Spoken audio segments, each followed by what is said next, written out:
지난 주말 열렸던 제3회 선물옵션 대항, 그리고 투자자들의 기대와 관심 속에 늦은 밤까지 이어졌던 시골이사의 솔직하고 대담한 강의.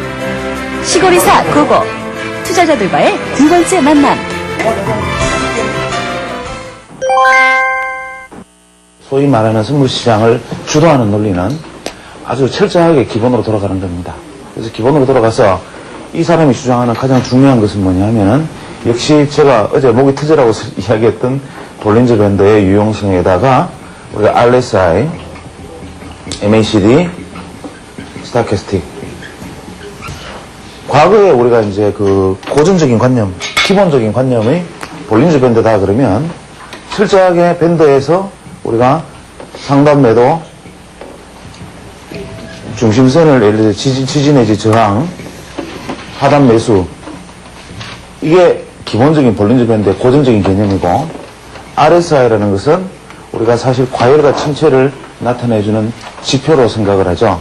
예를 들어서 30%에서 70%의 구간을 벗어나는 쪽이 과열이다 침체다, 뭐 이런 쪽의 관점에서 보고, 이걸 사실 좀 델리키트하게 보는 사람은 한 40%에서 60%의 구간들을 중요하게 생각하고, 이 좌우의 구간대에서 우리가 트레이딩 구간이라고 생각을 합니다. MACD와 같은 경우에는 우리가 예를 들어서 시그널을 돌파를 했다 하지 않았다, 뭐 영선을 돌파했다 하지 않았다, 이런 관점에서 보는 것이 고전적인 생각이겠죠. 스타캐스틱도 결국은 이 과열과 우리가 침체의 지표입니다. 자, 그런데 여기서 우리가 하나하나 이제 장점과 단점을 한번 생각을 해보죠. 그 장점과 단점을 하나하나 생각해 보면, 볼린저 밴드는 현재의 기준으로 보면 사실은 트레이딩 구간, 즉 비추세 구간에서는 대단히 유용합니다. 이러한 기본적인 논리가 소위 말하는 비추세 구간에서는 참 적용하기가 쉬운데, 이것이 만약에 추세 구간으로 진입을 하면 빈번한 손절매가 일어납니다. 볼린저 밴드의 가장 결정적인 문제는 뭐냐면, 추세가 강력한 경우에는 오히려 또 어떤 면에서는 이 볼린저 밴드의 고전적인 추세대로 나아가다가도 손절매까지 하는 불상사는 벌어지지 않겠지만, 이 터닝 포인트에서는 볼린저 밴드의 고전적인 개념으로는 결정적인 에러가 발생을 하죠. 예를 들어서 볼린저 밴드가 이렇게 있는데 상단 매도 하단 매수를 하려고 하는데 볼린저 밴드를 주가가 뚫고 나가버려서 시세가 볼린저 밴드 위로 돌파해 나가는 경우에, 그러면 여기서 우리가 매도하고 난 다음에 매도 포지션을 취하고 난 다음에 여기서는 손절해야 되느냐, 뭐 이런 문제가 생길 수 있겠지요.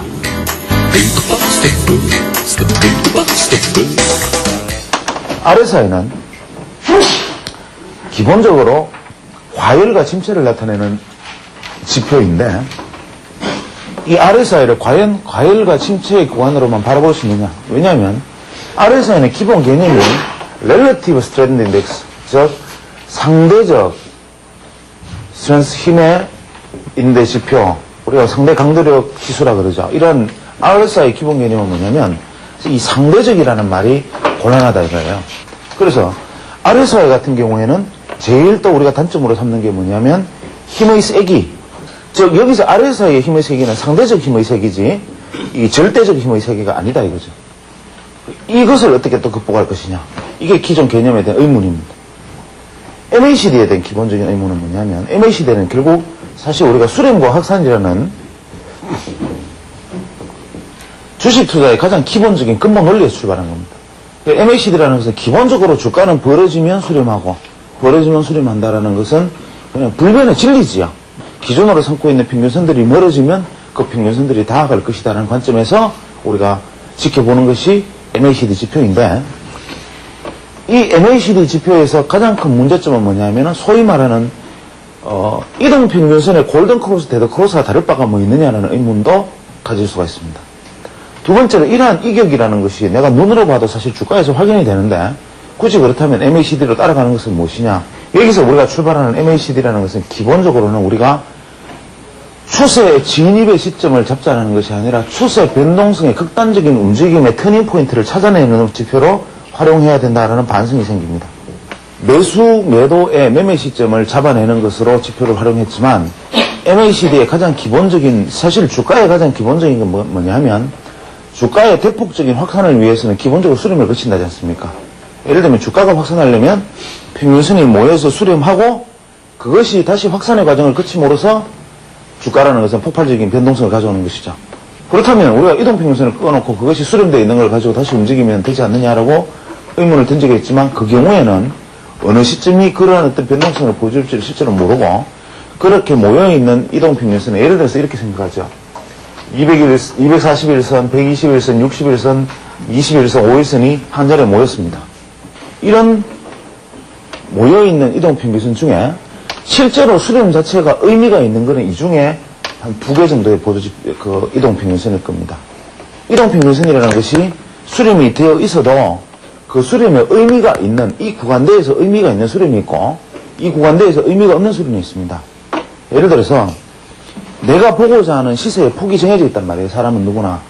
그것을 무시하고 내가 보고자 하는 시세의 폭에 대한 기준이 없이 그냥 이동평균선이 모여있다는 사실 자체가 내게 의미 있게 다가와서는 안 된다는 거죠.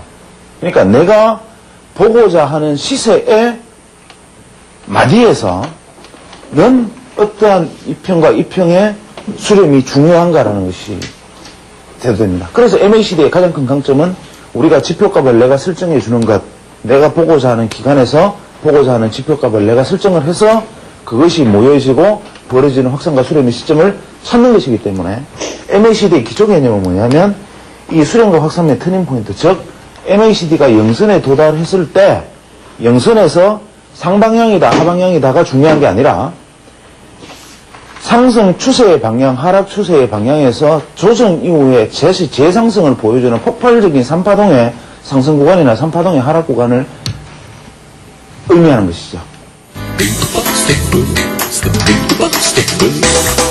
이 MACD 지표의 경우에는 특히 매수 매도의 지점 파악에 자신이 없는 분들, 이게 보도지표 같이 올려서 생각을 하면 내가 매수를 잘 하는데 꼭 주식 투자를 내가 성공하지 못한 이유가 매수를 지점을 잘 몰라서가 아니라 매도 포인트를 몰랐었다.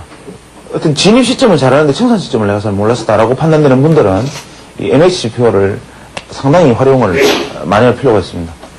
그 다음에 MACD 지표에서 다시 이제 추가적으로 발전한 게 뭐냐면 MACD 지표도 기계적으로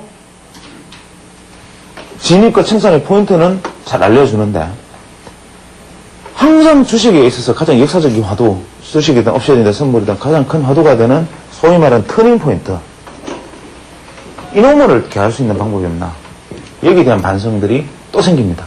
그래서 추세가 도대체 바뀌는 지점은 뭘까? 그래서 출발한 것이 볼린저 밴드인데 이 볼린저 밴드 지표도 왜곡돼서 사용되어 왔다 이거죠.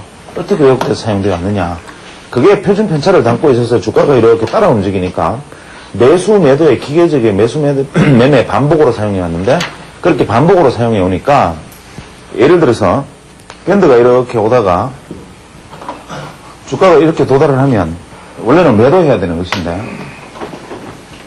또 올라서 붙고 또 올라서 붙고 따라가면서 계속 지속적으로 상승을 시키면 이건 어떡하나, 이런 문제들.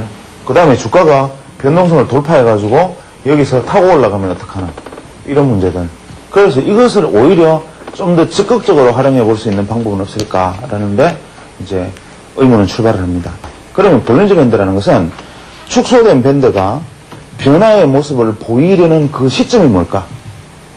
옵션 투자에서도 활용은 그렇게 하는 거죠. 예를 들어서 이게 지금 변동성이 축소되어서 밴드 폭이 좁아져 있는 상황에서 계속 반복되는 시장의 이 가격의 움직임이 변동성을 돌파하고 뚫고 나가려는 그 지점은 뭘까? 그 지점, 그것을 예측하고자 하는 것이죠. 만약에 이것이 축소되어 있어 밴드 폭이 최대한 편차가 좁아져 있다면 이 시세의 흐름은 반대로 디뎌서 돌파를 한다.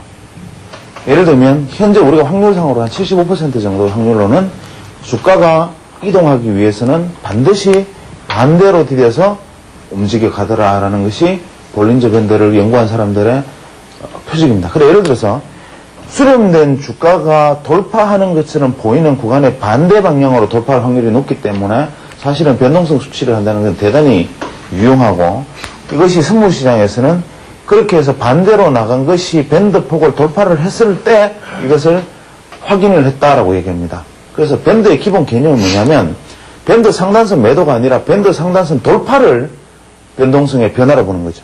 예를 들어서 수세가 시장의 볼린저 밴드 추세가 이렇게 가고 있을 때 이것을 돌파한 것은 그 다음에 단기 조정률 가능성이 높지만 밴드가 수렴되어 있을 때 밴드가 방향성을 돌파해 나가는 것은 돌파해서 밴드 바깥으로 탈출하는 것이 이게 신호다 이거죠.